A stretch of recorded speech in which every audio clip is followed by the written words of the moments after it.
Okay, so here we are in the post-production phase. Essentially, this is where the comic strip is all put together.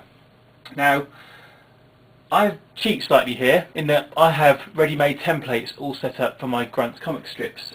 Because each strip uses the same format, I'm essentially able to slot individual images into their respective places. Now, I'm using Adobe Photoshop here, which is very handy because it has the ability to combine different images in layers and for you to then continue to work on each individual layer even though it appears to be part of the main image.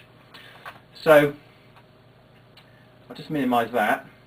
Here is one of our images that we took during the shooting of the comic.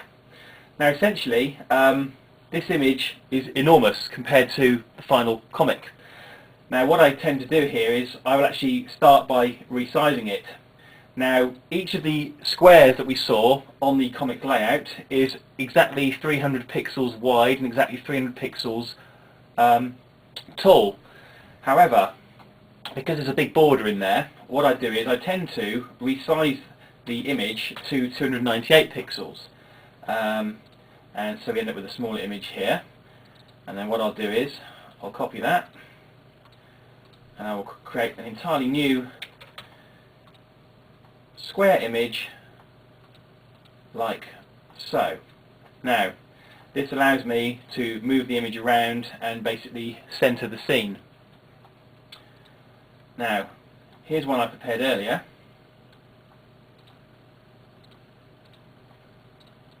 Because you'll see here that I actually have that scene with the dialogue already in. Now over here you can see that each element within this picture is a different layer. So for example, I'm able to grab this speech bubble and move it around and put it wherever I want. Equally, I can grab the text and move it around. I can also edit the text, put what I want in there. I can change the colour of the text.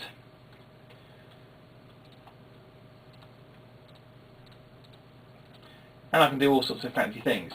Essentially, obviously the aim here is to get a coherent picture with all the text in the right place, that follows the script, that doesn't obscure the actual image itself, and that basically looks nice.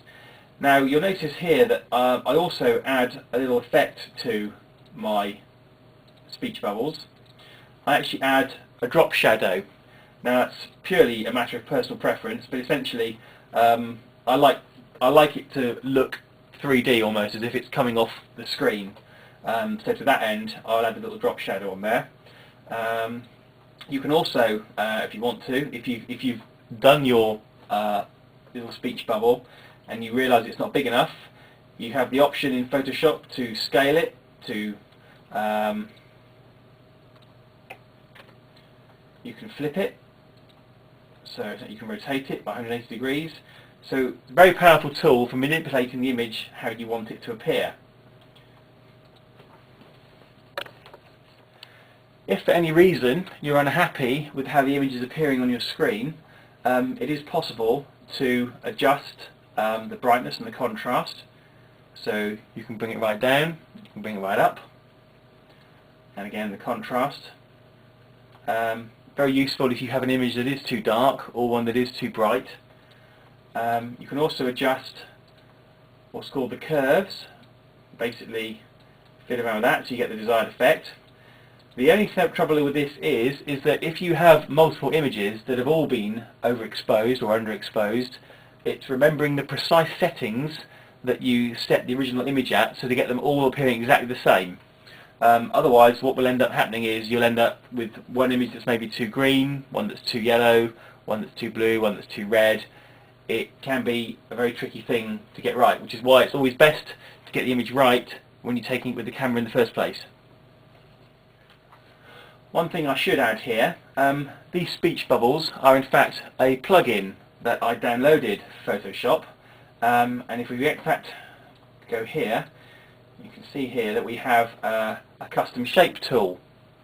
Now the custom shape tool actually allows me to select different types of speech bubble So in fact we can put a new one in here just to demonstrate. There, now it's appearing in red because that's the colour I've currently got selected. However, that can be changed at any time. We can make a new one. Now, once we have the completed image and we're happy with how it appears on the screen, essentially you can select the whole thing, copy merged, and you can go to your final layout and you can slot it right in. There we go. And you can drag it to its assigned location. A little bit of fiddling to get it fitting right in. There we go, one complete panel.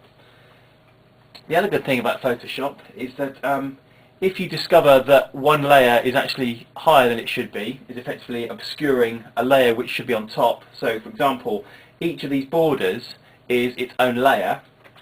You can actually reorder the layers. So there you can see I've brought it right to the top, it's now obscuring the border. However, I can also drop it right back down again so it appears below the border. And every single thing on this little layout here is its own layer, and it's a fantastic way of basically manipulating images, get them in the right place. Okay, after about half an hour of some fiddling, we have the complete comic. There we are, we have all the correct panelling is in place, the script flows quite nicely I think, and I'm just about ready to upload this now onto the net. So you can read this either on my Flickr page or go to www.tabletown.co.uk, click on the link for Grunts, and you can read the latest comic. So, there you have it. That's how to make a Lego comic strip. Well, that's how I do it. There are probably easier ways of doing it, but frankly, I don't care, because I'm the one ruling the world, and not you. Now, if you'll excuse me, I've got some things to do, some death warrants to sign, and I've got to be generally nasty to everybody on the planet.